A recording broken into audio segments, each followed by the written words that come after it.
কোরআন সুন্নাহ আমাদেরকে বলছে আমরা যেন উলামা মুখী হই।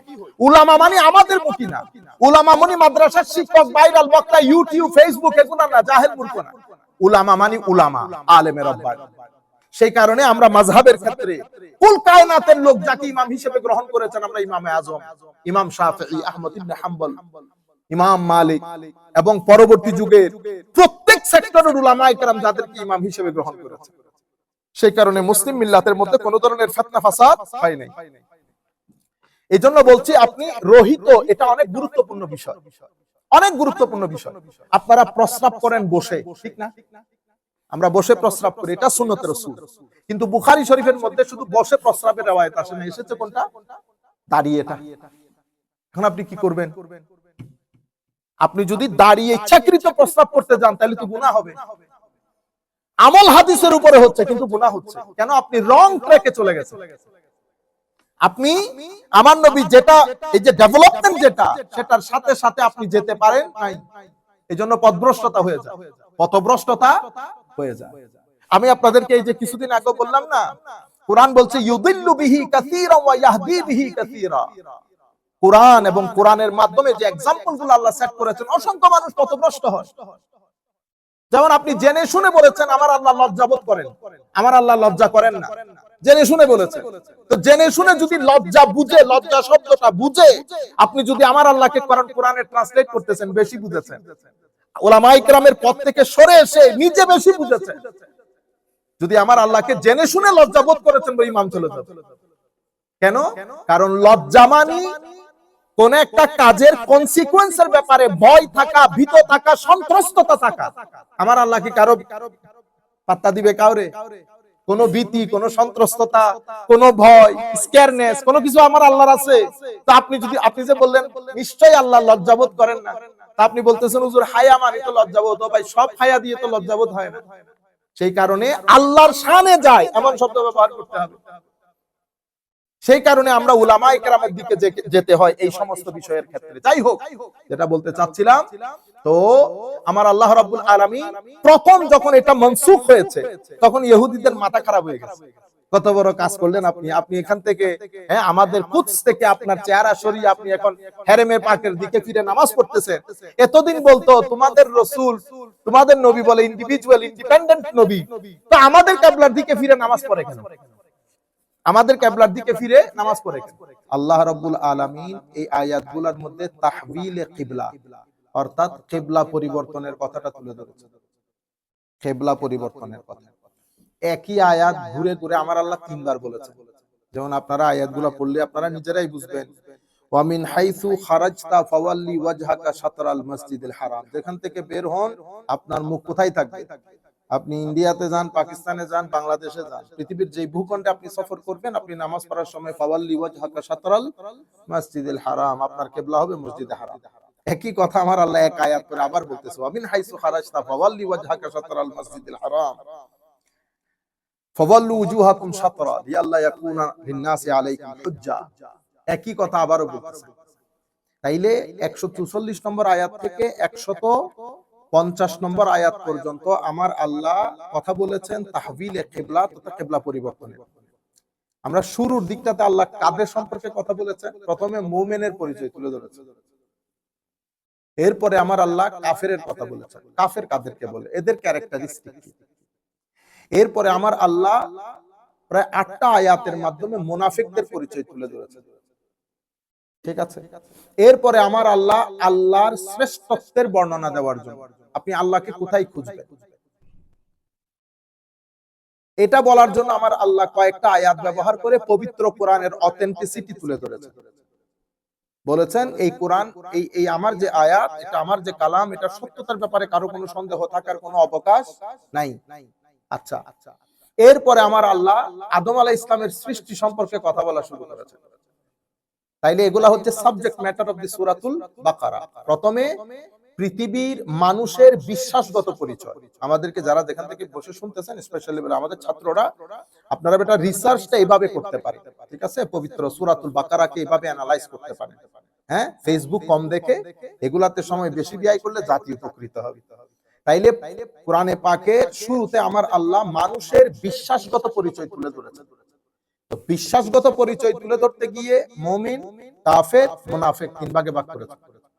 এবং মুমিন, কাফের, এগুলো কোনো গালি না, কাফের বলা গালি না। মুনাফিক মানে মুনাফিক যদিও একটু হয়ে যায়, তবুও এদের ক্যারেক্টারিস্টিক বলেছেন আমার আল্লাহ, সিম্পটম। কিভাবে বুঝবেন কে কোন ধরনের? এর পরবর্তীতে আল্লাহ রাব্বুল আলামিন ন্যাচারাল সায়েন্সেস, কিভাবে আমার আল্লাহকে আপনি কোথায় খুঁজবেন? আসমান থেকে পানি পড়তেছে, পৃথিবীতে কোন সতুন বাদে, কোন পিলার বাদে আসমান দাঁড়িয়ে আছে, এবং পৃথিবীকে আমার আল্লাহ এভাবে সমান করেছেন কার্পেটের মতো করে, আমরা এখানে থাকতে পারতেছি। এরকম কিছু ন্যাচারাল সায়েন্সের কিছু বিষয় তুলে ধরে আমার আল্লাহ পবিত্র কোরআনের অথেন্টিসিটি বলেছেন। আচ্ছা, এর পরবর্তীতে মানুষের মনে স্বাভাবিক প্রশ্ন, আমরা কোত্থেকে আসলাম? এই প্রশ্নের উত্তর দেওয়ার জন্য আমার আল্লাহ শুরুতে মানব সৃষ্টির বর্ণনা শুরু করেছেন। মানব সৃষ্টির বর্ণনার মধ্যে আমরা জানি মানবের সৃষ্টির দুইটা ধাপ হয়েছে। একটা ধাপ মা বাবার মাধ্যমে আমরা এসেছি, আর আমাদের যিনি সবার পিতা, আদি পিতা হযরতে আদম আলাইহিস সালাতু ওয়াস সালাম, উনি যেহেতু the first human being ever, তো উনাকে আমার আল্লাহ মা বাবার মাধ্যমে তার সৃষ্টি করেন নাই। উনারটা chemical constitution of human life, যেটা মাটি থেকে সৃষ্টি করা হয়েছে শুধু আদম আলাইহিস সালাম। আমরা ডাইরেক্টলি মাটি থেকে সৃষ্টি না, আমরা we have been created from the drop of water। বুঝতে পেরেছেন? ওয়ালাকাদ খালাকনাকুম, আল্লাহ রাব্বুল আলামিন কিছু আয়াতের মধ্যে বলেছে আমি তোমাদেরকে পানি দিয়ে সৃষ্টি করেছি, কিছু বলে ঠনাঠন মাটি থেকে সৃষ্টি করেছি, কিছু বলে আমি তোমাদেরকে ভিজা মাটি থেকে সৃষ্টি করেছি। তো সৃষ্টির দুই ধাপের সবকিছু তুলে ধরে স্বাভাবিকভাবে আমরা যে দ্বিতীয় ধাপে এসেছি, আমাদের একটা বায়োলজিক্যাল কনস্টিটিউশন, হযরত আদম আলাইহিস সালামের একটা কেমিক্যাল কনস্টিটিউশন। তো সৃষ্টির এই দুই ধাপ তুলে ধরেছে। এটা আপনারা খুব ইজিলি জেনে গেছেন, কিন্তু আপনাদের মধ্যে আর কোনো ধরনের প্রশ্নের অবতারণা হচ্ছে না। কিন্তু পৃথিবীর হাজার হাজার মানুষ রাত দিন ঘুমাইতে পারে না এই প্রশ্নে, where I have come from, who is the first human being ever, because science has no answer to this question। কারণ সায়েন্সের এটা ব্যাপারই না, সায়েন্স এগুলো অ্যাফোর্ডও করতে পারে না, এগুলা তো ডিভাইন কমিউনিকেশন, ডিভাইন মেসেজ। যাই হোক, এর পরবর্তীতে আমার আল্লাহ মানব সৃষ্টি, আদম আলাইহিস সালামের সৃষ্টি, আদম আলাইহিস সালাম অতঃপর জমিনে অবতরণ, এখানে মানুষের কন্টিনিউয়েশন, এটা নিয়ে আমার আল্লাহ অনেক আয়াতের মধ্যে ডিসকাস করেছেন। এর পরবর্তীতে আল্লাহ রাব্বুল আলামিন বনি ইসরাইলের কথা তুলে ধরেছেন। এখন বনি ইসরাইল এসেছে, ওই যে ইসরাইলের মধ্যে হযরত ইসরাইল, আমরা আপনারা জানা মনে রাখার কথা, হযরত ইব্রাহিম আলাইহিস সালামের দুই সন্তানের, বুঝতে পেরেছেন? ইসরাইল ইয়ানি ইয়াকুব আলাইহিস সালাম, ইয়াকুব। তাহলে ইয়াকুব থেকে পরবর্তীতে হযরত ইব্রাহিম আলাইহিস সালামের নাতি, হযরত ইব্রাহিম আলাইহিস সালামের নাতি, ওখান থেকে ইসরাইল। তো বনি ইসরাইল কারা, কি ঘটেছিল বনি ইসরাইলের সাথে? মুসা আলাইহিস সালামের সাথে মিশরে যাওয়া, মিশর থেকে অতঃপর ফেরাউন ধ্বংস হওয়া, পুরো বনি ইসরাইলের ইস্যুটা আল্লাহ তুলে এনেছে। এর পরবর্তীতে ওখানে বনি ইসরাইলে মুসা আলাইহিস সালামের জামানার মধ্যে ওই যে হত্যাযজ্ঞ, অতঃপর একজনে হত্যা করে আরেকজনের নাম দেওয়া, কেন সূরা বাকারার নাম বাকারা রাখা হয়েছে, গাবি রাখা হয়েছে, সেটার বিস্তারিত বর্ণনা দিয়েছে। সেটার বিস্তারিত বর্ণনা দিয়ে আমার আল্লাহ আরেকটা সাবজেক্ট ম্যাটার শুরু করেছে। সেই সাবজেক্ট ম্যাটার হচ্ছে তাহবিলে কিবলা, কিবলা পরিবর্তন। কিবলা পরিবর্তন আমাদের মুসলিম দুনিয়ার জন্য এবং তৎকালীন জমানার জন্য অনেক বড় একটা ইস্যু ছিল। এবং হযরত আব্দুল্লাহ ইবনে আব্বাস রাদিয়াল্লাহু তাআলা আনহুর একটা বর্ণনা মতে যে এই কিবলার পরিবর্তন, অর্থাৎ এই যে আমরা আগে বাইতুল কুদসের দিকে নামাজ পড়তাম, ফিরে এখন আমরা হারাম শরীফের দিকে নামাজ পড়ি, এই যে কিবলার পরিবর্তন, এই কিবলার পরিবর্তন মুসলমানদের ইতিহাসে ইসলামিক ক্লাসিক্যাল সায়েন্সের প্রথম নাসখ মানে হচ্ছে অ্যাব্রোগেশন, অ্যাব্রোগেট করা। আপনারা বলেন না যে অষ্টম সংশোধনী, ষষ্ঠ সংশোধনী, পঞ্চম সংশোধনী, কনস্টিটিউশনের মধ্যে according to the time and situation balance করার জন্য, and to fulfil the demand of time, সময়ের দাবি ফুলফিল করার জন্য কনস্টিটিউশনের কিছু বিষয়ের মধ্যে পরিবর্তন আনতে হয়। কিন্তু প্রত্যেক কনস্টিটিউশনের মধ্যে, I am not talking about Quran, আমি কনস্টিটিউশনের কথা বলতেছি, আমাদের প্রত্যেক কনস্টিটিউশনের মধ্যে কিছু থাকে foundation and pillars of the constitution, যেটার উপর ওই কনস্টিটিউশনটা বেস করে। যেমন আমাদের বাংলাদেশি কনস্টিটিউশনে 4টা বেসিক পিলার আছে। আপনারা যখন কনস্টিটিউশন শুরু করবেন, প্রিয়াম্বল অফ দি কনস্টিটিউশনের মধ্যে বিষয়গুলো বিস্তারিত বর্ণনা আছে, এগুলোর মধ্যে কোনো পরিবর্তন আনা যায় না। আমাদের সেকুলার কনস্টিটিউশনের কথা বলতেছি। এরপরে কিছু এডিশন থাকে, এগুলা সময়ের চাহিদা অনুযায়ী পরিবর্তন হয়, পরিবর্তন হয়, পরিমার্জন হয়, সংযোজন হয়, বিয়োজন হয়। এবং এটা নিয়ে অনেক মারামারি কাটাকাটি থাকে। অষ্টম সংশোধনী, সপ্তম সংশোধনী, কেন মারামারি কাটাকাটি থাকে জানেন? কারণ এরা নিজেদের স্বার্থ রক্ষার জন্য কিছু সংশোধনী আনে। এর বেতন বৃদ্ধি, তারপর ওরা বাইরে থেকে গাড়ি আনবে, গাড়ি যেন শুল্ক মুক্ত হয়ে বের হইতে পারে। এগুলাতে আবার তারা ইখতিলাফ করে না, একজন আরেকজনের সাথে কোনো ইখতিলাফ করে না। চোরে চোরে শেষ বিকালে মাসুদ ভাই, এমনিতে বাইরে একজনের সাথে একজন মারামারি, কিন্তু ভিতরে যত ধরনের, আমরা হলে কোনোদিন করতাম না। আমরা হলে কোনোদিন, এগুলো তো বেগাইরতি। তুমি বেটা এমপি, তোমার লজ্জা শরম লাগে না? তুমি বাংলাদেশের মানুষের টাকা নিয়ে 8 কোটি 10 কোটি টাকা বেটা শুল্ক না দিয়ে গাড়িটা বের করে যে রাস্তায় আনো, বালা মাইনচের পোলা হলে, রক্তওয়ালা মাইনচের পোলা হলে কোনোদিন করতো না। তোমার বাপের দিনের সম্পদ, তুমি বাংলাদেশি নাগরিক, তুমি কেমন এটা করলা? একটা ব্যক্তি কোর্টে পার্লামেন্টে দাঁড়িয়ে বললো না যে কেন এটা হবে? এমপির কেন আপনার এই ল্যান্ড ক্রুজার ইউজ করতে হবে? থার্ড ওয়ার্ল্ড একটা কান্ট্রি, যে কান্ট্রির মধ্যে 65 to 70% মানুষ রাত্রে তারপরের দিন চুলায় আগুন জ্বলবে কিনা চিন্তা করতে হয়, সে দেশের খোলা ভাই ল্যান্ড ক্রুজার চালায়। হায়াতে ডুবে মরা দরকার, কিন্তু আল্লাহর মেহেরবানি আমাদের উপর, বেশরম বেহায়া বেগাইরত কতগুলা লোক আমাদের মাথার উপর, তারপরে কোন জায়গার মধ্যে টাই স্যুট লাগাইয়া আসে, আর একটা সোর্স। আপনারা বুঝতে পেরেছেন? আর আমাদের লোকজন, আমার ভাই, তোমার ভাই, অমুক ভাই, আগা নাই মাথা নাই, বেটা চিনোস না, জানোস না। আপনারা বুঝতে পেরেছেন? আজি আরেকবার দেখলাম গো অমুক ভাই তমুক ভাই, হ্যাঁ অমুক ভাইয়ের কিছু হলে আনোয়ারা আগুন, ওই এলাকার হসপিটালের মধ্যে একটা এসি নেই, ওই এলাকার হসপিটালের একটা এসি নাই। আরে ভাই সব বাদ দেন, চিটাং মেডিকেলের মধ্যে বার্ন ইউনিটের মধ্যে এসি নেই, এসি ছিল না, এই কিছুদিন আগে লাগানো হয়েছে। আমার ভাই তোমার ভাই, যিনি লাগিয়েছেন উনি কিন্তু আমার ভাই তোমার ভাই না। আগুন লেগে যায় এগুলা যখন আপনারা বলেন, তারপরে বলে কি হুজুর আপনারা কি পলিটিক্স বুঝেন, কোরআন হাদিসের লোক। আরে বেটা কোরআন হাদিস বুঝা লোক যদি পলিটিক্স না বুঝে, দুনিয়াতে পলিটিক্স বুঝবে কি? গুন্ডামি বুঝে না, সেটা ভিন্ন জিনিস। বুঝতে পেরেছেন? আজি দোয়া করেন আল্লাহ যেন আমাদের ভাগ্যের পরিবর্তন করে, কিছু ভালো মানুষ এনে। ভালো মানুষ যখন আসে, আমাদের ডিগ্রি আলা মানুষগুলো এক পায়ে দাঁড়িয়ে যায় সরাই দেওয়ার জন্য। কেন? কারণ তাদের প্রত্যেকের স্বার্থ জড়িত। যে কোনো পলিটিক্যাল পার্টি আসলে যে কোনো মানুষ, কিছু মানুষ আছে এরা স্বার্থ হাসিল করে, এদের কথা চলে, তো এরা চাই না কোনোদিন ভালো মানুষ এখানে আসুক।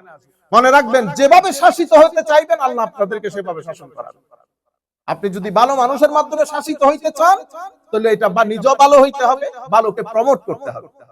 এখন আমার সাথে আপনার লাখ মিল হইতে পারে, কিন্তু আমি জানি আপনি ভালো মানুষ, আপনি আসেন। আল্লাহ রাব্বুল আলামিন আমাদের হামি ও নাসির হোক। বনি ইসরাইলের এই বিষয়টাই আল্লাহ বুঝাইতেছে, পুরো বনি ইসরাইলের কাহিনী বর্ণনা করেছে। এবং সূরা বাকারার নাম কেন বাকারাকরণ করা হয়েছে এটাও বলেছে। তাহবিলে কাবলার কথা এসেছে। তাহবিলে এটা প্রথম নাস বলে অ্যাব্রোগেশন কে। অ্যাব্রোগেশন মানে রহিতকরণ। রহিতকরণ মানে প্রথমে একটা হুকুম এসেছে, এই হুকুমটা নির্দিষ্ট সময় পর্যন্ত অ্যাক্টিভেট করে রেখেছেন আল্লাহ, কিন্তু একটা পরিস্থিতিতে যখন এটার পরিবর্তনের সময় এসেছে, আমার আল্লাহ আরেকটা হুকুম নাজিল করে প্রথম হুকুমটা অফ করে দিয়েছে।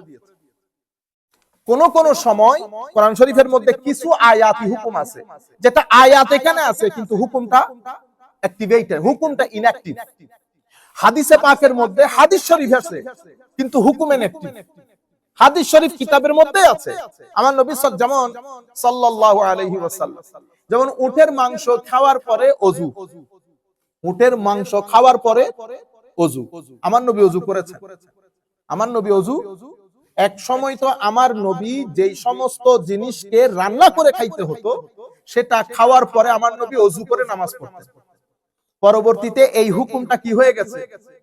রহিত হয়ে গেছে। আমি সৌদি আরবে এবার গতবার হজে গেলাম, তো আমাদের তো আজীব লাগে যে আমাদের যারা ইয়াংস্টার, শিক্ষিত তাবকা, শিক্ষিত শ্রেণী, ওরা তো আসলে সহজবোধ্যতা চায়। যেখানে সহজ, ওদেরকে যদি বলেন পাঞ্জাগানা নামাজ, এগুলো মৌলবীদের কাজ। আসলে নামাজ হইলো কি? দুইবার। কিভাবে? ফজরে পড়বেন একবার, এশাতে পড়বেন, মানে সূর্যাস্তের পরে পড়বেন একবার। মাঝখানের যে নামাজ, এগুলো মৌলবীদের ঢং, এগুলো মৌলবীদের ঢং। কেন?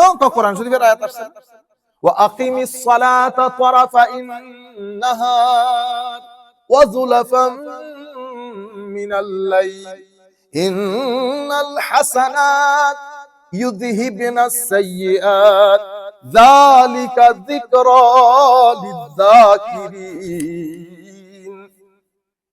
ওয়া আকিমিস সালাত তারাফা ইন-নাহার, নামাজ কখন কায়েম করবেন? নাহার মানে দিনের প্রথম ভাগে এবং শেষ ভাগে, ওয়া যুলাফাম মিনাল লাইল এবং রাতের অর্ধেক সময়। তো নামাজের এখন কয়টা বলছে আল্লাহ? তিনটা। আপনি কয়টা পড়েন? পাঁচটা। তো পাঁচটা পরে যেটা মৌলবীদের কাজ। বুঝতে পেরেছেন? আপনারা বিশ্বাস করেন এই ধরনের অনেক তরুণ প্রজন্ম আছে, আল্লাহ না করুক এই ঘটনা, আপনাদের হীন হায়াতের মধ্যে আপনারা আরো পাবেন। তখন দেখবেন যে আসলে নামাজ বলে কোনো কিছু নাই, এই মৌলবীরা বানিয়েছে এগুলা। সালাত মানে হচ্ছে দোয়া। সালাত মানে কি?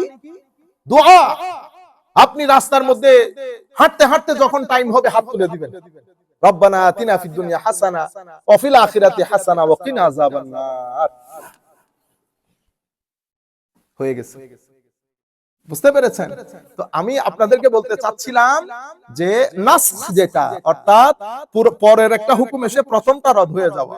যেমন উটের মাংস, আমার নবী সাল্লাল্লাহু আলাইহি ওয়াসাল্লাম পরবর্তীতে হাদিসের মাধ্যমে প্রথম হুকুমটা রদ করে দিয়েছেন। ঠিক আছে? পরবর্তীতে কি বলেছেন? যে যদি আগুন কোনো কিছুকে মাস করে, মানে আগুনের মাধ্যমে আপনি কোনো কিছু পাকাইলে এরপরে আর ওযু করতে হবে না। এখন কোন সময় আমার নবী মুখ দিয়ে বলেছেন, কোন সময় আমার নবী কর্ম করে দেখিয়েছেন। এক সময় দেখা গেছে আমার নবী খেয়েছেন, খাওয়ার পরে ওযু করেন নাই, সরাসরি নামাজে দাঁড়িয়ে গেছেন। এখন এক হাদিস বুখারী শরীফের মধ্যে এসেছে, আর এক হাদিস বুখারী শরীফের মধ্যে আসে নাই। এখন আপনি বলছেন এই তো এটা থাকলে তো বুখারী শরীফে আসতো। আমার ভাই, বুখারী শরীফ ইমাম বুখারীর একটা কাজ না তো। ইমাম বুখারীটা হাদিসের কিতাব, এটা ফিকহ ফতোয়ার কিতাব না। সেই কারণে আমার ইমাম বুখারী বলছেন, আমি 6 লক্ষ সনদ একসাথে করেছি, যাচ পড়তাল করেছি, নিরলস পরিশ্রম করেছি। এখান থেকে 1 লাখ হাদিস আমার কাছে সহিহ সাব্যস্ত হয়েছে। সেখান থেকে কিছু সংখ্যক হাদিস আমি আমার কিতাবের মধ্যে অ্যাড করেছি, বাকিটা ছেড়ে দিতে হয়েছে। কেন? কারণ এত সংখ্যক হাদিস যদি একসাথে করে ফেলি তাহলে তো বিশাল ভলিউমিনাস বুক হবে, এটা কেউ আর পড়বে না।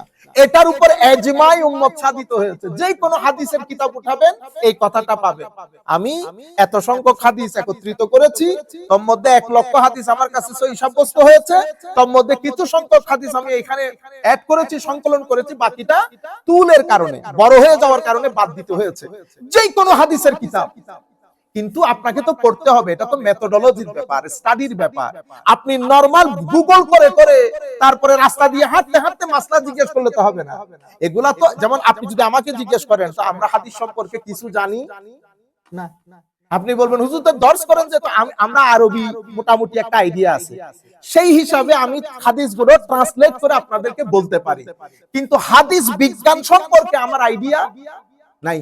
কিন্তু হাদিস বিজ্ঞানের উপর লিখিত বইগুলা মোটামুটি আমার লাইব্রেরিতে আছে, আমি প্রথম দাল হইলো দেখছি। কিন্তু আপনি যদি আমাকে জিজ্ঞেস করেন আপনি এক্সপার্ট কিনা, আমি বলবো আমি এক্সপার্ট না। হুজুর আপনি এটা ফতোয়া দিতে পারবেন, আই এম সরি আমি ফতোয়া দিতে পারবো না, আমি এক্সপার্ট না। তো ফতোয়ার কিতাব দেখেছেন ম্যাক্সিমাম আমার লাইব্রেরিতে আছে। বুঝতে পেরেছেন? এক্সপার্ট হওয়া এক জিনিস, ফতোয়া দেওয়া এক জিনিস, আর সেটা সম্পর্কে কিছু আইডিয়া রাখা আরেক জিনিস। আমরা হচ্ছিলাম কিছু আইডিয়া রাখার। তো আমার সাবজেক্ট, আমার হাতে দর্শন, আধুনিক চিন্তা চেতনা, থট, তাসাব্বুফ, এগুলো আমার আকীদা, এগুলো আমার বিষয়। তো এগুলা তো কি আমি এক্সপার্ট না, এগুলা তো এক্সপার্ট না। আমরা মধ্যম ক্যাটাগরি, মধ্যম না, বিলো মধ্যম ক্যাটাগরি না। এবার আপনারা আপনাদেরটা বিচার করেন। বুঝতে পেরেছেন? তাহলে ইমাম বুখারী, যেমন আপনারা আমিন জোরে বলেন না, অনেকে আমাদের বাইরে আমিন জোরে বলে না। তো আমি যদি বলি বুখারী শরীফের কোন হাদিসের মধ্যে আমিন জোরে বলার অধ্যায় নেই, তার মানে কি আমিন জোরে বলা এটা শরীয়ত সম্মত না, এটা মনে করবেন? আপনি বলবেন একজনের দৌড় দিয়ে আসছে, কো হুজুর কি বলেন, আছে তো আল্লাহ আজকে বাইর করেন, তো বাইর করছে, কো হুজুর এই তো আল্লাহ, এটা তো অধ্যায়ের নাম। অধ্যায়ের নাম কি? বাবু তামিন বিল জাহার। এই অধ্যায় আমিন জোরে বলার অধ্যায়। তো অধ্যায়ের নামকরণ করছে কে? আমার নবী না, অধ্যায়ের নামকরণ করেছেন যিনি কিতাব লিখেছেন উনি। তো কিতাব লিখেছেন কে? ইমাম বুখারী। ইমাম আল্লাহর মেহেরবানিতে আপনাদের যদি দোয়া সাথে থাকে, আমাদের হাদিসে পাকের কিতাব ধরেন সর্বোচ্চ 1-1.5 মাসের মধ্যে ইনশাআল্লাহ আমরা পাবলিশ করব। সর্বোচ্চ 1-1.5 মাস, প্রায় রেডি আলহামদুলিল্লাহ। তো এই অধ্যায়গুলো রেডি করছে কে? তা আমি রেডি করছি, অধ্যায় আমার। বুঝতে পেরেছেন? আমি অধ্যায়টা কিভাবে নিরূপণ করলাম? হাদিসে পাকের আলোকে। যেমন আমি বলতেছি এই অধ্যায়টা গীবতের অধ্যায়, বাবুল গীবা বা কিতাবুল গীবা। ঠিক আছে? তো আমি গীবত সংক্রান্ত যত হাদিস ওখানে এনেছি, কিন্তু অধ্যায়ের নামকরণ করেছি আমি আপনাদের বুঝার জন্য বলছি। ইমাম বুখারী রাহমাতুল্লাহ আলাইহি ওয়া নাফা'না বিউলুমিহি ফিদ দারাইনি আমিন।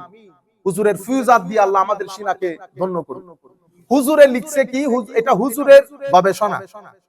উনি একটা মাযহাব অনুসরণ করেন, তো উনি আমিন জোরে বলাটাকে প্রেফার করেছেন, মাযহাব ওইটা গ্রহণ করেছেন। ওই জন্য উনি অধ্যায়ের নামকরণ করেছেন কি, বাবুল জাহরে বি তামিন, আমিন জোরে বলার অধ্যায়। কিন্তু ওখানে উনি দুইটা হাদিস এনেছেন, কোন হাদিসের মধ্যে আমিন জোরে বলার কথা নাই। কি আছে? ইজা ক্বালাল ইমাম ওয়ালা দাল্লিন, যদি ইমাম ওয়ালা দাল্লিন বলে, তা আপনারা কি বলবেন? হ্যাঁ, ফায়াকুল আমিন, আপনারা আমিন বলবেন। আমিন এখানে জোরে বলার কথা আছে? জাহার শব্দ যেটা ইমাম বুখারী ইউজ করেছেন, হাদিসের মধ্যে তো জাহার শব্দটি উল্লেখ নাই। when your imam says wala dallin, you say amin. Allah Rasul did not mention that you say loudly. Loud, the very word loudly has not been mentioned by Holy Prophet sallallahu alaihi wasallam in the hadith collected by Imam Bukhari. এখন এটার মানে কি? এটার মানে কি জোরে বলা শরীয়ত বিরোধী? লা হাওলা ওয়ালা কুওয়াতা ইল্লা বিল্লাহিল আলিয়্যিল আযীম। আমার নবীর অনেক হাদিসের মধ্যে আমিন জোরে বলার কথাটা এসেছে, কিন্তু ইমাম বুখারীর দৃষ্টিতে হয়তো এটা সহিহ না, সেই কারণে ইমাম বুখারী এই জায়গার মধ্যে হাদিসটা আনেন নাই। যেমন আমার নবী সাল্লাল্লাহু আলাইহি ওয়াসাল্লাম হযরত আয়েশা সিদ্দিকা রাদিয়াল্লাহু তাআলা আনহা বলেছেন, প্রথম যুগে আমার নবী কবর জিয়ারতকে নিষেধ করেছেন। নাহাইতুকুম আন জিয়ারাতিল কুবুর, আমি তোমাদেরকে নিষেধ করছি কবর জিয়ারত যেন তোমরা না করো। তাইলে প্রথমে না করেছেন, এর পরবর্তীতে আমার নবী বলতেছেন আলা ফাজুরুহা, এখন কবর জিয়ারত করো। তাইলে একটা নির্দিষ্ট সময়ে নির্দিষ্ট কারণে কবর জিয়ারতকে নিষেধ করেছে, একটা নির্দিষ্ট সময়ে নির্দিষ্ট কারণে কবর জিয়ারতকে নিষেধ করেছে। সেই পরিস্থিতিটা ইমপ্রুভ করার পরে আমার নবী ওই জিনিসটাকে আবার হালাল সাব্যস্ত করেছে, আলা ফাজুরুহা, এখন জিয়ারত করতে পারবে। তাইলে আলা ফাজুরুহা এটা হচ্ছে নাসিখ, মানে অ্যাব্রোগেটর, এটা রহিত করছে কাকে? কবর জিয়ারত না করার হাদিসটাকে এটা এসে রহিত করেছে। কখনো আমার নবী মুখে বলেছেন, কখনো কর্মে দেখিয়েছেন। তো কর্মে যখন দেখিয়েছেন সেটা বিভিন্ন হাদিসের কিতাবের মধ্যে ছড়ানো ছিটানো থাকে, সেখান থেকে আমাদের যারা বড় বড় ইমাম তারা ওই হাদিসগুলা এনে আমাদেরকে শরীয়তের ফিকহ ফতোয়া দিয়েছে।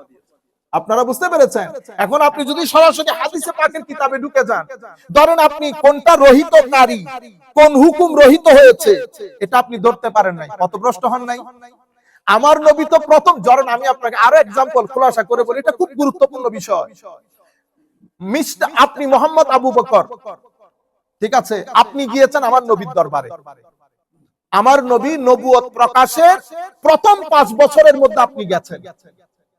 আমার নবী আপনাকে বলেছেন, না বেটা, জিহাদের জন্য অস্ত্র ধরা যাবে না, পরিপূর্ণ রূপে ধৈর্য ধারণ করতে হবে, সবর। ইয়া রাসূলুল্লাহ, মারলে কাটলেও সবর। তো সবর আমাদের প্রথম অস্ত্র, ধৈর্য। আপনি 5 বছর পরে চলে এসেছেন, আপনি ম্যানচেস্টার, আপনাদের নিউ ইয়র্কে চলে এসেছেন। আমার নবীর সাথে আপনার আর সাক্ষাৎ হয় না, আপনি আর যাওয়ার নসিব অনেক দূরে, তো প্লেন হলে ছু করে চলে যাইতেন, পায়ে হেঁটে কি যাওয়া সম্ভব? জান নাই। এই 10, 12, 14, 15 বছরে তো হুকুমই চেঞ্জ হয়ে গেছে। আমার নবী যে মদিনা শরীফে গিয়ে এই হুকুম রহিত করে বলেছেন, যেখানে পাও যারা আসবে দ্বীনের ঠুটি চেপে ধরার জন্য, জেগে উঠো তোমরা, তার ঠুটি চেপে ধরো, যতটুকু অত্যাচার সে করবে তাকে রিটালিয়েট করো। এরপরে উমর সাহেব গেছেন, গিয়ে এই হুকুম পেয়েছেন। এখন উনি যখন ব্যাক করেছেন, উনি কি বল, প্রথম জন বলতেছেন আমার নবী ধৈর্য ধারণ করতে বলছেন, দ্বিতীয় জন কি বলেছেন? নবী এখন এটা বলেছেন। সাহাবী সাহাবী সেটেলমেন্ট হয়ে গেছে। ইখতিলাফটা কখন দেখা দিয়েছে? পরবর্তী যুগে কেউ হযরত ওমর সাহেবের দিকে গেছেন, কেউ আবু বকরের দিকে গেছেন। আপনারা বুঝতে পেরেছেন? এই কারণে ইখতিলাফগুলো হয়। সেই কারণে আমার নবী বলছেন আমাদেরকে, কোরআন সুন্নাহ আমাদেরকে বলছে আমরা যেন উলামামুখী হই। উলামা মানে আমাদের মুখী না, উলামা মানে মাদ্রাসার শিক্ষক, ভাইরাল বক্তা, ইউটিউব, ফেসবুক, এগুলো না, জাহেল মূর্খ না। উলামা মানে উলামা, আলেমে রব্বানী। সেই কারণে আমরা মাযহাবের ক্ষেত্রে কুল কায়নাতের লোক যাকে ইমাম হিসেবে গ্রহণ করেছেন, আমরা ইমামে আজম, ইমাম শাফিঈ, আহমদ ইবনে হাম্বল, ইমাম মালিক এবং পরবর্তী যুগের প্রত্যেক সেক্টরের উলামায়ে কেরাম যাদেরকে ইমাম হিসেবে গ্রহণ করেছে। সেই কারণে মুসলিম মিল্লাতের মধ্যে কোনো ধরনের ফিতনা ফাসাদ হয় নাই। এই জন্য বলছি আপনি রহিত, এটা অনেক গুরুত্বপূর্ণ বিষয়, অনেক গুরুত্বপূর্ণ বিষয়। আপনারা প্রস্রাব করেন বসে, ঠিক না? আমরা বসে প্রস্রাব করি, এটা সুন্নতে রাসূল। কিন্তু বুখারী শরীফের মধ্যে শুধু বসে প্রস্রাবের রওয়ায়াত আসে না, এসেছে কোনটা? দাঁড়িয়ে। এটা এখন আপনি কি করবেন? আপনি যদি দাঁড়িয়ে ইচ্ছাকৃত প্রস্রাব করতে যান তাহলে তো গুনাহ হবে। আমল হাদিসের উপরে হচ্ছে কিন্তু গুনাহ হচ্ছে কেন? আপনি রং ট্র্যাকে চলে গেছেন। আপনি আমার নবী যেটা, এই যে ডেভেলপমেন্ট যেটা, সেটার সাথে সাথে আপনি যেতে পারেন নাই। এইজন্য পথভ্রষ্টতা হয়ে যায়, পথভ্রষ্টতা হয়ে যায়। আমি আপনাদেরকে এই যে কিছুদিন আগে বললাম না, কোরআন বলছে ইউদিল্লু বিহি কাসীরা ওয়া ইয়াহদি বিহি কাসীরা। কোরআন এবং কোরআনের মাধ্যমে যে এক্সাম্পল গুলো আল্লাহ সেট করেছেন, অসংখ্য মানুষ পথভ্রষ্ট হয়। যেমন আপনি জেনে শুনে বলেছেন আমার আল্লাহ লজ্জাবোধ করেন, আমার আল্লাহ লজ্জা করেন না, জেনে শুনে বলেছেন। তো জেনে শুনে যদি লজ্জা বুঝে, লজ্জা শব্দটা বুঝে আপনি যদি আমার আল্লাহকে কোরআনে ট্রান্সলেট করতেছেন, বেশি বুঝেছেন। উলামায়ে কেরামের পথ থেকে সরে এসে নিজে বেশি বুঝেছেন। যদি আমার আল্লাহকে জেনে শুনে লজ্জাবোধ করেছেন, ওই ইমাম চলে যাবে। কেন? কারণ লজ্জা মানে কোন একটা কাজের কনসিকুয়েন্সের ব্যাপারে ভয় থাকা, ভীত থাকা, সন্ত্রস্ততা থাকা। আমার আল্লাহ কি কারো পাত্তা দিবে? কাউরে কোন ভীতি, কোন সন্ত্রস্ততা, কোন ভয়, স্কেয়ারনেস, কোন কিছু আমার আল্লাহর আছে? তো আপনি যে বললেন নিশ্চয়ই আল্লাহ লজ্জাবোধ করেন না, তা আপনি বলতেছেন হুজুর হায়া মানে তো লজ্জাবোধ। ও ভাই, সব হায়া দিয়ে তো লজ্জাবোধ হয় না। সেই কারণে আল্লাহর শানে যায় এমন শব্দ ব্যবহার করতে হবে। সেই কারণে আমরা উলামায়ে কেরামের দিকে যেতে হয় এই সমস্ত বিষয়ের ক্ষেত্রে। যাই হোক, যেটা বলতে চাচ্ছিলাম, তো আমার আল্লাহ রাব্বুল আলামিন প্রথম যখন এটা মনসুখ হয়েছে তখন ইহুদিদের মাথা খারাপ হয়ে গেছে। কত বড় কাজ করলেন আপনি! আপনি এখান থেকে, আমাদের কুদস থেকে আপনার চেহারা সরিয়ে আপনি এখন হেরেমে পাকের দিকে ফিরে নামাজ পড়তেছেন। এতদিন বলতো তোমাদের রাসূল, তোমাদের নবী বলে ইন্ডিভিজুয়াল ইন্ডিপেন্ডেন্ট নবী, তো আমাদের কিবলার দিকে ফিরে নামাজ পড়ে কেন? আমাদের কিবলার দিকে ফিরে নামাজ পড়ে কেন? তারা আবার নিজেদেরকে মিল্লাতে ইব্রাহিমা হানিফা, তারা নিজেদেরকে ইব্রাহিমের মিল্লাত বলে দাবি করছে। তখন আমার আল্লাহ এই তিনটা আয়াত নাজিল করলেন। এই প্রথমে 144 থেকে 50 নম্বর আয়াত, কিন্তু ধারাবাহিকভাবে এই তিনটা কিবলা পরিবর্তনের ক্ষেত্রে ডাইরেক্টলি বলেছে। তো এটার অনেক হিকমত বর্ণনা করেছেন উলামায়ে কেরাম যে তিনটা আয়াত একই ধরনের আসার কারণ কি। তো এখন উলামায়ে কেরাম বলতেছেন তিনটা আয়াত একই ধরনের আসার কারণ হচ্ছে, প্রথম কিবলা পরিবর্তনের কথা তাদের ব্যাপারে বলা হয়েছে যারা অলরেডি হেরেমে পাকের মধ্যে ছিল, আর দ্বিতীয় কিবলা পরিবর্তনের কথা তাদের জন্য বলা হয়েছে যারা মক্কা শরীফের লোক কিন্তু হেরেমের মধ্যে ছিল না, হেরেমের বাইরে ছিল। আর তৃতীয় প্রকার বলা হচ্ছে তাদের জন্য যারা মক্কা শরীফের লোক কিন্তু সফরে বাইরে আছে। এই তিন ক্যাটাগরির লোকের জন্য তিন ভাবে বলে ঘটনাটা একই ভাবে বলতে বলতে আমার আল্লাহ তাদের মনে প্রাণে একেবারে যেন ছাপ লেগে যায়। সেই কারণে কিবলা আরো প্রথম রহিতকরণ যেন এটা একেবারে ধারাবাহিকভাবে শক্তভাবে এস্টাবলিশ হয়ে যায়। সেই কারণে বারবার আমার আল্লাহ কিবলা পরিবর্তনের কথা বলেছে। আমরা আর এই ব্যাপারে কথা না বলি। 144 থেকে 50, কারণ ইতিপূর্বে অনেক কথা বলেছে এই বিষয়ে। 50 নম্বর আয়াত, এরপরে 151 নম্বর আয়াতে গিয়ে আমার আল্লাহ এখন সাবজেক্ট ম্যাটার পরিবর্তন করেছে। নতুন সাবজেক্ট কি?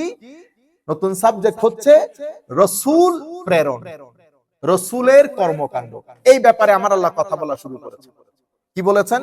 কামা আরসালনা ফীকুম রাসূলাম মিনকুম ইয়াতলু আলাইকুম আয়াতিনা ওয়া ইউযাক্কিকুম ওয়া ইউআল্লিমুকুমুল কিতাবা ওয়াল হিকমা ওয়া ইউআল্লিমুকুম মা লাম তাকুনু তা'লামুন।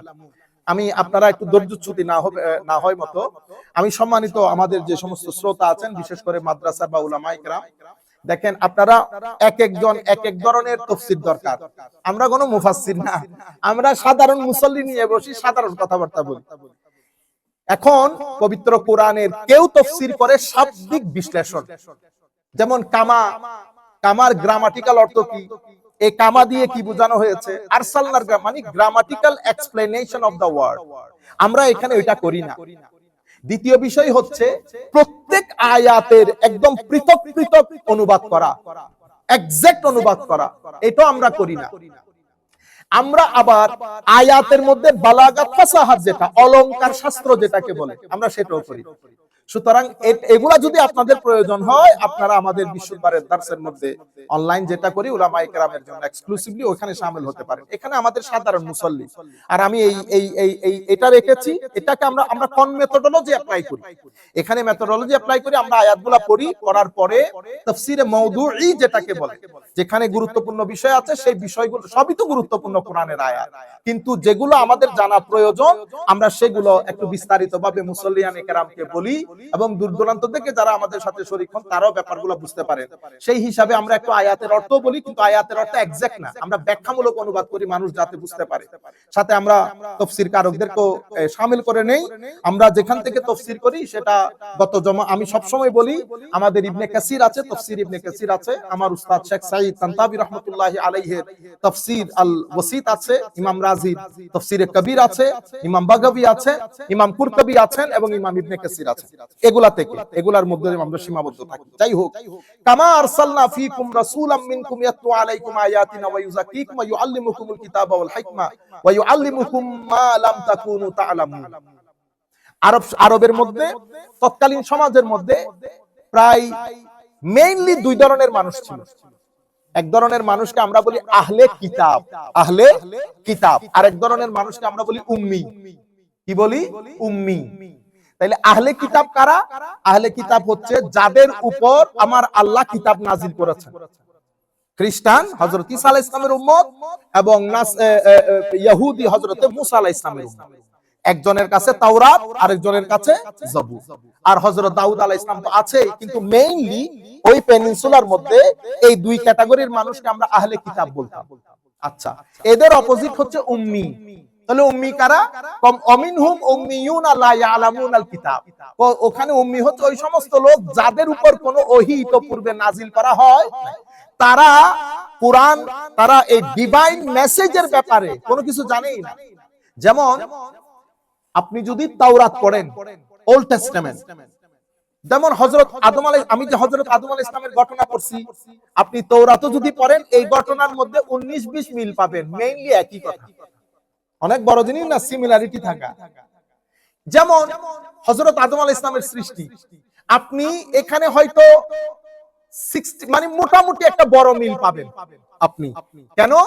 কারণ ওখানে পরিবর্তন পরিমার্জন হয়েছে ঠিক, কিন্তু সব বিষয় যে পরিবর্তন হয়ে গেছে তা না। আপনি প্রায় ইতিহাসের ক্ষেত্রে যেগুলো কোরআনের মধ্যে ইতিহাস বর্ণিত হয়েছে, তারিখ বর্ণিত হয়েছে, হযরত ইউসুফ আলাইহিস সালামের কাহিনী, হযরত ঈসা, আপনি 50% মিল পাবেন, 50% বরং আরো বেশি মিল পাবেন, 60%। এটা অনেক বড় কথা না? তাদের সাথে আমাদের সিমিলারিটিস আছে। তারা হযরতে আদম আলাইহিস সালাম থেকে শুরু করে তাদের নবী পর্যন্ত সমস্ত নবীকে নবী হিসেবে মানে। শুধু মানে না, সেই সমস্ত নবীর নাম দিয়ে তারা নিজেদের নামকরণ করে। ডেভিড, এক দুইজন আছেন ডেভিড, লাখো মিলিয়ন ডেভিড পাবেন আপনি ওয়েস্টার্ন কান্ট্রির মধ্যে। ডেভিড মানে হযরত দাউদ আলাইহিস সালাম। জোসেফ, আপনাদের এখানে নামটা এখনো শুনি নাই, আমাদের ইংল্যান্ড ইউরোপের মধ্যে মানে এটা খুব soft name, beautiful name, everybody likes it, Joseph. হযরত ইউসুফ আলাইহিস সালাম, বুঝতে পেরেছেন? মোজেস, জেসাস কেউ রাখে না, কিন্তু সলোমন রাখে, বুঝতে পেরেছেন? এর পরবর্তীতে ইসহাক একটা বিখ্যাত নাম, আইজাক। হযরত ইসহাক, আইজাক নিউটন বলেন না, ইসহাক নিউটন আলাইহিস সালাতু ওয়াস সালাম। এরপরে আপনাদের এই যে আমেরিকান যিনি, ওনার নাম কি? আব্রাহাম লিংকন, ঠিক না? আব্রাহাম মানে কে? হযরত ইব্রাহিম আলাইহিস সালাম। তো এরা তো নবী রাসূল, আমরা যেমন মানি অ্যাডাম।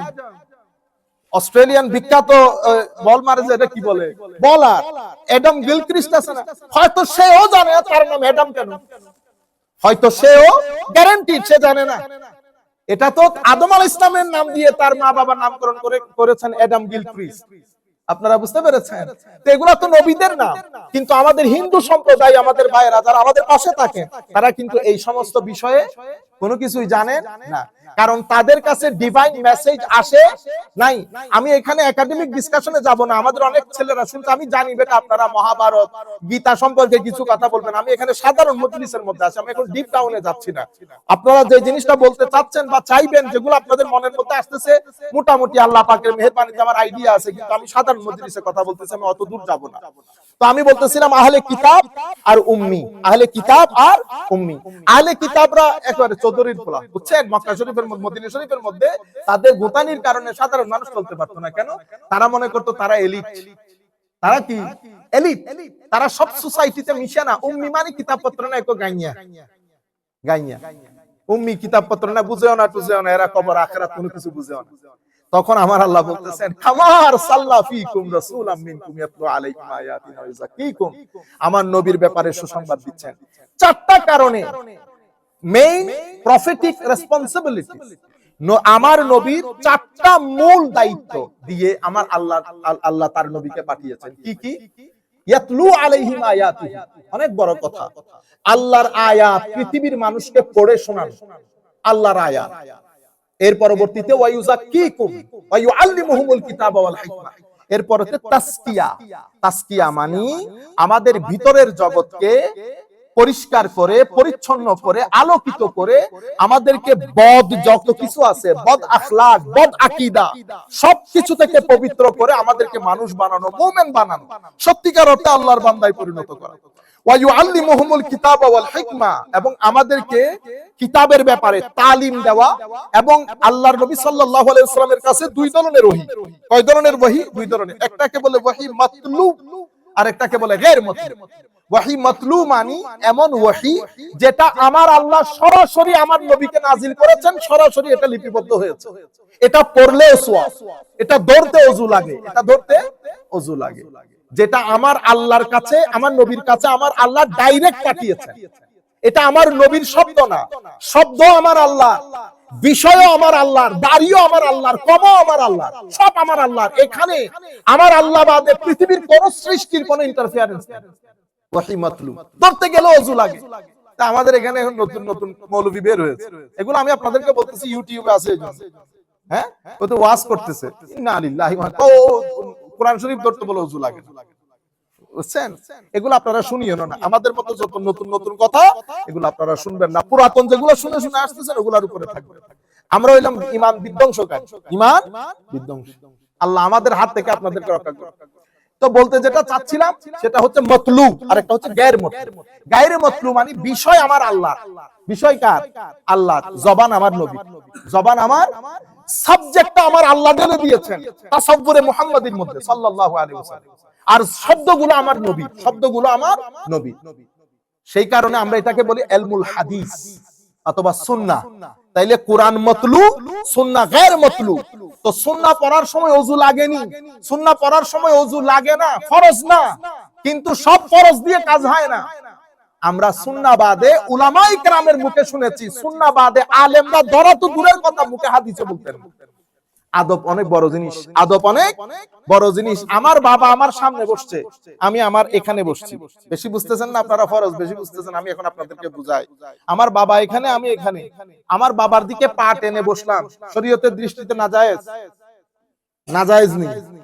তো এটা আপনি বসবেন, মানুষ কি বলবে? এলাকার মানুষ আপনার সব জায়েজ নাজায়েজের দিকে যায় না। সেন্টু গেঞ্জি পরে শ্বশুর বাড়িতে যাব অবৈধ। লুঙ্গি পড়লাম, সেন্টু গেঞ্জি পড়লাম, ঠিক আছে, গুস মেরে শ্বশুর বাড়িতে চলে যাব। শরীয়তে যেটা হারাম বলে না, শরীয়ত বলছে প্রাইভেট পার্ট ঢেকে যাইতে। তো গেছেন, তো যাবেন আপনি। তো সব জায়গার মধ্যে আমরা কেন মাস্টারি করি? হুজুর এগুলো আপনারা বুঝতেছেন না যে কোনো প্রয়োজন না। আমরা বেটা এখন এগুলো আপনি কাকে বুঝাবেন এই দিলের দরদের কথা? এখানকার ছেলেকে যদি বলেন আপনি যে বাবা এখানে বসে পা স্ট্রেচ করেছে, ও বলতেছে সো হোয়াট উস্তাদ, হোয়াটস দ্য প্রবলেম? আপনারা বুঝতে পেরেছেন? আল্লাহ রাব্বুল আলামিন আমাদের হামিয়ে রাস্তা। আর নবী চারটি রেসপন্সিবিলিটি: তিলাওয়াত, তাসকিয়া, তালিম। কিসের তালিম? কিতাবের তালিম, হিকমতের তালিম। হিকমত মানে সুন্নাহ, হিকমত মানে সুন্নাহ, অর্থাৎ কিতাবের ব্যাখ্যা বিশ্লেষণ উম্মতকে জানিয়ে যাওয়া। এই চারটি প্রফেটিক রেসপন্সিবিলিটি। এর পরবর্তীতে আমরা শেষ করে দিচ্ছি আখেরি কথা। আমার আল্লাহ, আল্লাহুম্মা সাল্লি আলা সাইয়্যিদিনা মুহাম্মাদিন। তোমরা আখিরাত সম্পর্কে অজ্ঞ ছিলা, কবরের জীবন সম্পর্কে অজ্ঞ ছিলা, ঈমান সম্পর্কে অজ্ঞ ছিলা, কিছুই জানতা না তোমরা। সবকিছু জানিয়েছে আমার নবী মাধ্যমে। ওয়া ইউআল্লিমুকুম মা লাম তাকুনু তা'লামুন। এমন সবকিছু তোমরা জানতে পেরেছো যে বিষয় সম্পর্কে তোমাদের কোনো জ্ঞান ছিল না। তো যা আমরা জানতাম না তা আমাদের নবী আমাকে জানিয়েছেন। এখন আপনি বলতেছেন নবী জানেন না। হইছেনি কথা? এই ধরনের কথা বলিয়েন না, বেয়াদবি। এর পরবর্তীতে আমার আল্লাহ রাব্বুল আলামিন ইরশাদ করছেন ফাযকুরুনি আযকুরুকুম ওয়াশকুরুলি ওয়ালা তাকফুরুন। সুতরাং এখন আমাদের দায়িত্ব কি? ফাযকুরুনি আযকুরুকুম, তুমি যদি আমাকে স্মরণ করো আমি তোমাকেও স্মরণ করব, ওয়াশকুরুলি, এবং আমার শুকরিয়া আদায় করিস, ওয়ালা তাকফুরুন, এই অস্বীকারী অকৃতজ্ঞকারীদের কাতারে শামিল হইও না। তাহলে এখানে দুইটা আমার আল্লাহ হুকুম দিয়েছেন, একটা জিকরে ইলাহি আর একটা হচ্ছে শুকরে ইলাহি। জিকরে ইলাহি, শুকরে ইলাহি, এটার মানে কি? এটার মানে হযরতে ওয়াশকুরুলি ওয়ালা তাকফুরুন, হযরতে সাঈদ বিন জুবাইর বলছেন উযকুরুনি বিতাআতি আযকুরুকুম বিমাগফিরাতি। আমি আল্লাহকে স্মরণ করার মানে কি? আল্লাহকে স্মরণ করার অর্থ হচ্ছে আমার নবী যেভাবে চলতে বলেছেন সেই আনুগত্যটা নিজের জীবনে বাস্তবায়ন করে আল্লাহর স্মরণ তুমি তোমার জীবনে বাস্তবায়ন করো। আমার আল্লাহ আমাকে স্মরণ করবেন, এটার অর্থ কি? তো এটা অর্থ হচ্ছে আমার আল্লাহ আমাকে ক্ষমা করে দিবেন। এর পরবর্তীতে হযরতে হাসান বসরি রাদিয়াল্লাহু তাআলা আনহু বলছেন ফাযকুরুনি মানে হচ্ছে ফিমা ইফতারাতু আলাইকুম, আমি যা কিছু তোমার উপর ফরজ করেছি তা পালন করে তুমি আমার স্মরণ করো। আযকুরুকুম মানি ফিমা ওয়াজাবতু লাকুম আলা নাফসি, আমিও আমার উপর তুমি যখন আমার ফরজগুলো আদায় করবে তো তোমার জন্য আমি কিছু রিওয়ার্ড রেখেছি, সেগুলো আমি তোমাকে ব্যাক করে দিয়ে আমিও তোমার স্মরণ করব। এই এর পরবর্তীতে একটা দুইটা হাদিস বলে শেষ করছি। হযরত ইবনে আবি হাতিম উনি বলছেন হাদাসানা মাকহুল আল আসদি রাদিয়াল্লাহু আনহু কুলতু লি ইবনে ওমর, জলিলুল কদর তাবেঈ, হযরত মাকহুল উনি বলছেন আমি হযরত আব্দুল্লাহ ইবনে ওমরকে জিজ্ঞেস করলাম, হুজুর আরাআইতা কাতিলান নাফস ওয়া শারিবাল খামর ওয়াস সারিক ওয়াজ জানি ইয়াজকুরুল্লাহ ওয়া ক্বাদ ক্বালা আল্লাহু তাআলা ফাযকুরুনি আযকুরুকুম। মানুষের মনের কোনো প্রশ্নের কোনো শেষ নাই, দেখছেন না অবস্থা? হুজুর আল্লাহ বলতেছেন তোমরা আমাদেরকে স্মরণ করো, আমাকে স্মরণ করো, আমি তোমাদেরকে স্মরণ করব। তো এখন এক জানি বেবিচারকারী সেও আল্লাহকে স্মরণ করলো, শারিবুল খামর রাত দিন মদ খায় সেও আল্লাহকে স্মরণ করলো, চোর সেও আল্লাহকে স্মরণ করলো, হত্যাকারী সেও আল্লাহকে স্মরণ করলো, তো আল্লাহ কি তাদেরকেও স্মরণ করবে? দেখছেন প্রশ্ন শুধু আপনাদের না, সেই যুগেও ছিল।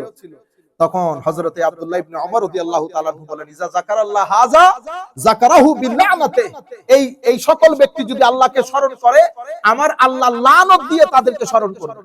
ওয়াসাফাসাকাত হাত্তা ইয়াসকুতা, ততক্ষণ লানত করবেন যতক্ষণ তারা চুপ না হয়ে যায়। যারা বেবিচারকারী, যারা হত্যাকারী, যারা শারিবুল খামর তথা ড্রাঙ্কার্ড মদ্যপান করে রাত দিন ইউজ টু এটার উপর, এরা যখন আল্লাহকে স্মরণ করে হযরত আব্দুল্লাহ ইবনে ওমর রাদিয়াল্লাহু তাআলা আনহু বলছেন যে যতক্ষণ পর্যন্ত তারা স্মরণ বন্ধ না করবে ততক্ষণ আল্লাহ লানত দেবেন তাদেরকে। যাই হোক, আল্লাহ রাব্বুল আলামিন আমাদের সবাইকে ক্ষমা করুক। এই লানত আবার ওই লানত, কুফরের লানত।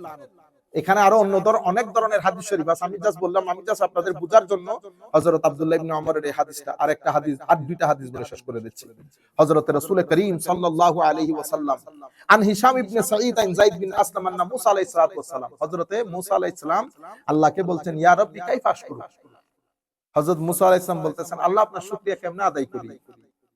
ক্বালা লাহু রাব্বুহু, আমার আল্লাহ হযরত মুসা আলাইহিস সালামকে বললেন মুসা তাযকুরুনি ওয়ালা তানসানি, তুই আমাকে স্মরণ করবি, আমাকে ভুলে যাবা না, আমাকে ভুলে যেও না।